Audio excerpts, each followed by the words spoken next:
Assinale a alternativa correta. É causa que exclui a culpabilidade do crime, a imputabilidade do agente, exercício regular de um direito, legítima defesa, estrito cumprimento de dever legal e estado de necessidade. Para você, qual das alternativas é a correta aí? Primeiro, o que é uma excludente? Excludente é uma situação que, caso o fato enquadre naquela situação, vai excluir ou o crime, às vezes o fato típico, às vezes a ilicitude e às vezes a culpabilidade. Nós temos as excludentes de cada um desses elementos.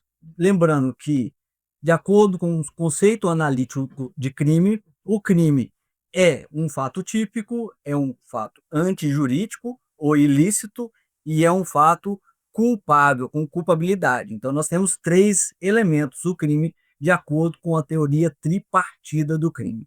E nós temos lá o artigo 23 do Código Penal, que fala das excludentes de ilicitude, que é a legítima defesa, o estrito cumprimento do dever legal, o estado de necessidade e o exercício regular de direito. Essas são as excludentes de antijuridicidade ou ilicitude.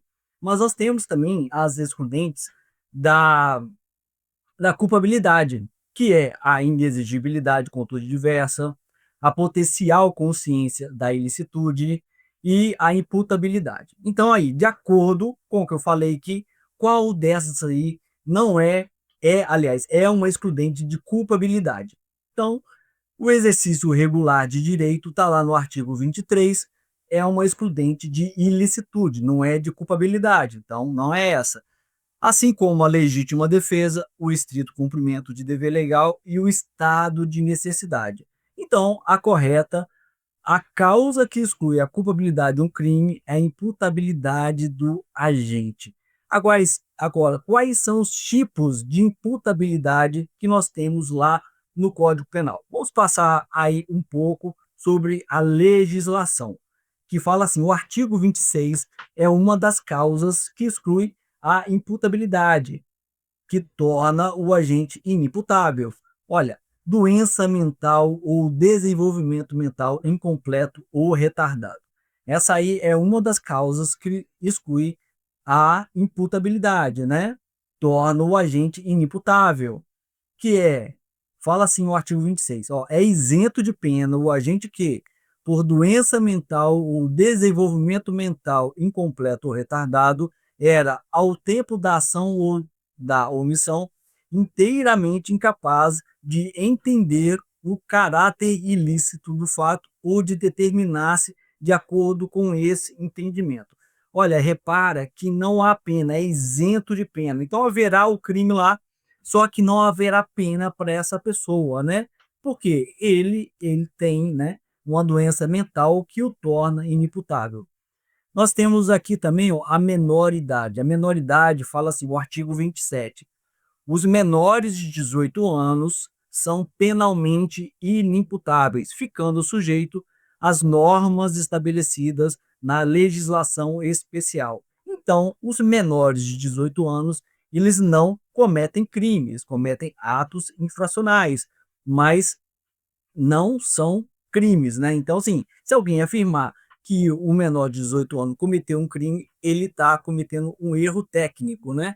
Que dá outro nome no Brasil para aquilo que os menores de 18 anos cometem. Eles cometem atos infracionais de acordo com o ECA, né? Estatuto aí da Criança e do Adolescente. Nós temos também como causa de imputabilidade, né? Inimputabilidade, torna o agente inimputável a embriaguez, mas não são todas as embriaguez, né? É a embriaguez no caso, né, proveniente de caso fortuito ou de força maior. Fala assim o artigo 28, ó. É isento de pena o agente que, por embriaguez completa, proveniente de caso fortuito ou força maior, era, ao tempo da ação ou da omissão, inteiramente incapaz de entender o caráter ilícito do fato ou de determinar-se de acordo com esse entendimento.